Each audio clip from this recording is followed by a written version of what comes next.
پښتونخوا کې دوی چاپی بندېدو والي دي، ولې بندېدو والي دغه حوالې سره دوی څه خبره درکو. شاید به ټول ناول ډیره مننه زموږ زیاته پر راتګو کتونکو ته دغه ووایي چې ستاسو چاپی په پښتونخوا کې ولې بندېږي. الرحمن الرحیم. السلام علیکم ورحمت الله وبرکاته. کتونکو تاسو ته پته چې ما سره څوک روان دی د سوشل میډیا کینګ به ورته زویم نن سبا ډېر ټرینډ کې دی شاهد خان شاهد چې د جعلي پیرانو باندې د دوی چاپی دي. تاسو د دغه نه پیژنئ ډېر ښه د تعارف محتاج نه دی بلا پین فالوورز دي په سوشل میډیا باندې. نو نن زموږ مېلمه دی او د دوی چاپی په پښتونخوا کې یعنی په خیبر پښتونخوا کې دوی چاپی بندېدو والي دي، ولې بندېدو والي دغه حوالې سره دوی څه خبره درکو. شاید به ټول ناول ډیره مننه زموږ زیاته پر راتګو کتونکو ته دغه ووایي چې ستاسو چاپی په پښتونخوا کې ولې بندېږي. ستاسو هم یو جهان مننه ټولو کتونکو ته سلامونه. اصل وجه دا ده چې ځکه مې چاپی وام نو هغه ریل دی د مرګ سره لوبې کول دي، ځان لا مې بلا دشمنۍ پیدا کړي او زما د کار ما ته معیار معلوم نشو چې ما څه وکړل د هغې حقیقت سره ووتو. د هغې حقیقت دې حد ته راووتو چې ما کوم پیران بې نقابه کړل هم زما څنګه چې د سر د ویښتو نه زیات دغه پیران ځان ته چې د پیر نامه وایي دا جعلي خلک چې ناست دی دا زما او ستا د عقیدو سره لوبې کوي. زما او ستا نه په طرح طرح تجربې په ما وتاکي. څوک په کمیز کې راته جادو ښیي، څوک په تار کې، څوک د لاس په ناپ تول کې او څوک د نومونو د ابجدو د حسابه. هماغه خلک زما د مایکونو والرون 15,000 روپۍ ورکړي او لاړ شي پیک چاپه ووایي چې پیر پر چاپ او پیر بې نقاب او په منځ کې نمبر یې ورکړي او لږ هغه د ویډیو وایرل کېدو دپاره لږ ریزنینګ شانو کې او د هغې نه بعد هغه پیر نمبر یې ورکړي. نو زه خفه شم په دې سوچ م وکړم چې زه د دې خلکو خاتمه کوم، خلاف یم د دې خلکو چې یاره د دې دا کار چې کوم دی دا غلط دی، فراډ دی چې زما دا ساده لوک عوام د دې نه ډډه وکړي او بچ شي. دوی ته زه ثبوتونه راوړم سره د ثبوته ورځم او دلته چې زه وګورم نو هغه خلک دوی پروموټ کوي مشهورۍ.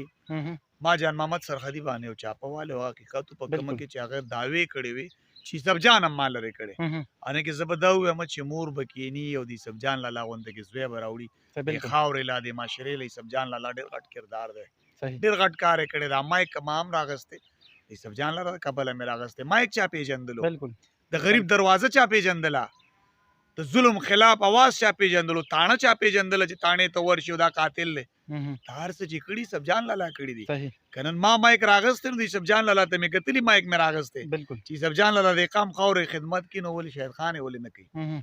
نو موږ په مایک کې د هغه کاپي کوو خو په کردار کې نه کوو. بیا ترې موږ ګیلې کوو چې هغه کې تکبر دی او چا له اټوګراف نه ورکوي، چا سره تصویر نه وباسي. نو د الله باندې یوسفجان لالا بلا خلک بې نقابه کړی، بلا دشمني دي. ما څه کار کړی دی؟ ما چې ډېر کار کړی 40-45 پروګرام 3-4 میاشتې مو یقین وکړه چې ما ته ناشنا سړی لږ هم ګوري نو زه هم چې یاره دا سړی څوک دی ولې ما ته وکتل. نو هغه خو 15-16 سال په دې خاورې دپاره خدمت وکړو، بلا خلک یې بې نقابه کړو.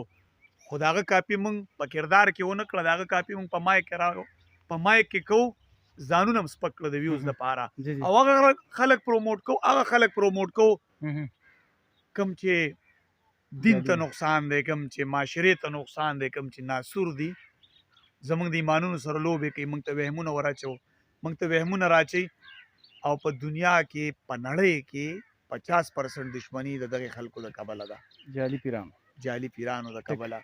چاته و چې دا در باندې ترور کړي، چاته ماما او ستا په کور کې کسو در باندې کړي زه ختموم چې بیا د بیماري حل نشي ورشي او بیا در باندې کړی دی. یاره ځانه خلک ولې نه قراریږي؟ ستا پیسې به ختمې شي، ته به ختم شي، سپینګیری به شي، خو ستا نه به جادو او تعویض ختم نشي او نه به هغه رشته چې کومه تاله په تعویض کوي. نو ما دغه سوچ کړی دی چې KPK کې به دا خپل کار پرېږدم، دا کار نه پرېږدم، دا جنګ به کوم خو په KPK کې به پرېږدم، پنجاب ته وړم. د هغې وجه دا ده چې زه دلته بې نقابه کم همدا خلک ورشي او واپس 15,000 روپۍ ایمان خرڅ کړي. نو زما عوام ته خو څه پیدا ونه رسولم، الټا خلک نور هم ګمراه کېږي. نو زه به دلته پرېږدم او پنجاب ته وړم. نامه ده علم پاکه نامه ده.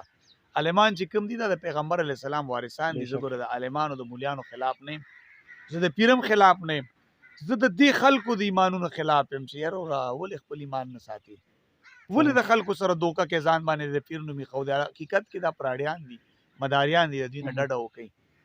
په رب یقین وکړه نه په تعویض تعالی ښځه کولی شي، نه تعالی په تعویض باندې نامي بانډ راخېجولی شي، نه په تعویض تعالی نمبر سیوا کولی شي، نه په تعالی جادو ختمولی شي په تعویضونو. دا صحیح. فراډ دی، دوکه ده. حقیقت خو دا دی دوی له منځونه هم نه ورځي، دوی بالکل له آیاتونه هم نه ورځي، نو دوی صحیح. به زما او ستا څه کار وکړي چې ځان سم کوي وساتئ دغه الله یې کوي.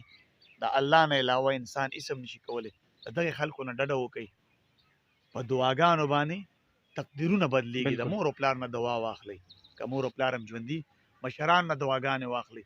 دغې خلکو نه ډډه وکئ، ټیک دوی صحیح. هېڅ هم نشي کولی، فراډ او دوکه ده. ټیک شو، ډیره مهرباني. کتونکو دغه د شاهد خان بهي نه موږ میسج ورځکه چې دوی چاپې د ډېر وخت نه بندې دي، موږ سم ملګري رابطې کې چېرې ولې نه راځي پروګرامونه، څه مسلې دي، نو د هغې وجه دوی ته تاسو ته ظاهره کړه چې په پښتونخوا کې دوی چاپې د دغه وجې بندېدو والا دي، او په پنجاب کې یا په پاکستان په نورو ځایونو کې په صوبو کې به دوی کار شروع کوي. انشاءالله خپل کار به دوی جاري ساتي.